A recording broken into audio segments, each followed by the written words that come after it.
विदेशी brokerage firm बर्नस्टन ने भारतीय हेल्थ केयर और फार्मा सेक्टर पर कवरेज शुरू करते हुए बड़ा बुलिश व्यू दिया है। ब्रोकरेज का मानना है कि आने वाला दशक इंडियन हेल्थ केयर सेक्टर के लिए इनोवेशन पावर डिकेड साबित हो सकता है और नीश थेरेपीज, एआई ड्रिवन इनोवेशन और कॉम्प्लेक्स स्पेशलिटी मेडिसिन भारतीय फार्मा कंपनियों की ग्रोथ को नई ऊंचाई पर ले जा सकती हैं। बर्नस्टन ने कुल 6 फार्मा स्टॉक्स पर कवरेज शुरू की है। तो चलिए जानते हैं कौन से हैं वो शेयर और क्या दी है रेटिंग और टारगेट। बर्नस्टन ने जाइडस लाइफ साइंस, ल्यूपिन, सन फार्मा इंडस्ट्रीज को आउट परफॉर्म रेटिंग दी है। इसमें भी जाइडस को ब्रोकरेज ने अपना टॉप पिक बताया है। वहीं बायोकॉन और मैनकाइंड फार्मा पर बर्नस्टन ने अंडर परफॉर्म की रेटिंग दी है, जबकि ऑरबिंदो फार्मा को मार्केट परफॉर्म रेटिंग मिली है। बर्नस्टन का कहना है कि इंडियन बायोफार्मा इंडस्ट्री अब सिर्फ जेनरिक मेडिसिन तक सीमित नहीं रहेगी, बल्कि उनके मुताबिक आने वाले समय में ग्रोथ का सबसे बड़ा ड्राइवर इनोवेशन होगा। रिपोर्ट में 6 बड़े सेगमेंट का जिक्र भी किया गया है, जिसमें कि 505B NDAs, orphan indications, drug device combination, niche therapies में ड्रग रिपर्पसिंग, मेटाबॉलिक पेप्टिसाइड और आरएनए सेल्यूलर थेरेपीज जैसे CAR-T शामिल हैं।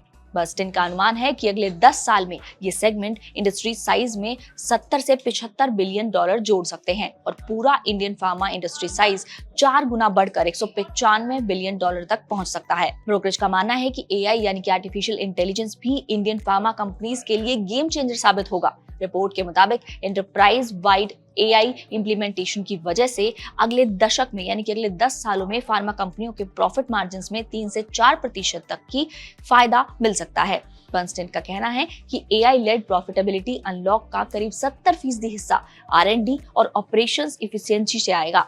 इस थीम में सबसे बड़े बेनिफिशियरीज के तौर पे जाइडस और ल्यूपिन को देखा गया है। रिपोर्ट में हेल्थ केयर स्पेंडिंग के बदलते पैटर्न पर भी जोर दिया गया है। बर्नस्टन का कहना है कि दुनिया अब सिर्फ इलाज पर नहीं बल्कि preventive health care, obesity control, mental wellbeing, nutraceutical vaccines, wearables और डिजिटल हेल्थ केयर पर ज्यादा खर्च कर रही है। ब्रोकरेज का अनुमान है ये नए हेल्थ केयर ट्रेंड्स हर साल करीब 100 मिलियन नए पेशेंट्स जोड़ सकते हैं और लगभग 400 बिलियन डॉलर का नया अपॉर्चुनिटी मार्केट तैयार कर सकते हैं।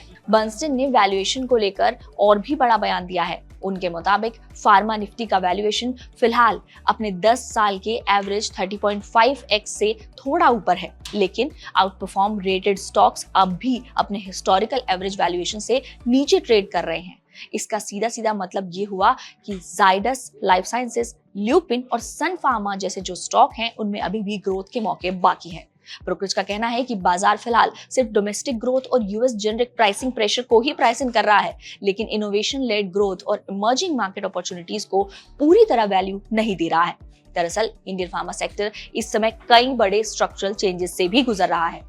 GLP-1 weight loss drugs, speciality therapies और बायोसिमिलर जैसे सेगमेंट तेजी से फोकस में आ रहे हैं। रॉयटर्स की रिपोर्ट के मुताबिक कई भारतीय फार्मा कंपनियां सेमाग्लूटाइड और ओबेसिटी ट्रीटमेंट मार्केट में एग्रेसिवली एक्सपेंशन भी कर रही हैं। हाल के दिनों में निफ्टी फार्मा इंडेक्स भी लगातार मजबूत प्रदर्शन करता नजर आ रहा है। सेक्टर जियोपॉलिटिकल टेंशंस और मार्केट वोलेटिलिटी के बावजूद आउट परफॉर्म कर रहा है। कुछ रिटेल निवेशक और मार्केट कम्युनिटीज ने भी फार्मा स्टॉक्स को लेकर बुलिश सेंटिमेंट देखने को मिल रहा है, खासतौर पर ल्यूपिन, सन फार्मा और ऑरबिंदो जैसे स्टॉक्स को लेकर। कुल मिलाकर बर्नस्टन की रिपोर्ट ये संकेत देती है कि इंडियन फार्मा सेक्टर अब सिर्फ लो कॉस्ट जेनरिक स्टोरी नहीं रह गया है, बल्कि आने वाले समय में innovation, AI adoption, speciality therapies और ग्लोबल हेल्थ केयर डिमांड भारतीय फार्मा कंपनियों के लिए नए ग्रोथ इंजन्स बन सकते हैं। और इसी वजह से ब्रोकरेज ने जाइडस, ल्यूपिन और सन फार्मा जैसे स्टॉक्स पर सबसे ज्यादा भरोसा भी जताया है। तो क्या आपके पास इनमें से कोई भी स्टॉक है? हमें कमेंट करके जरूर बताएं।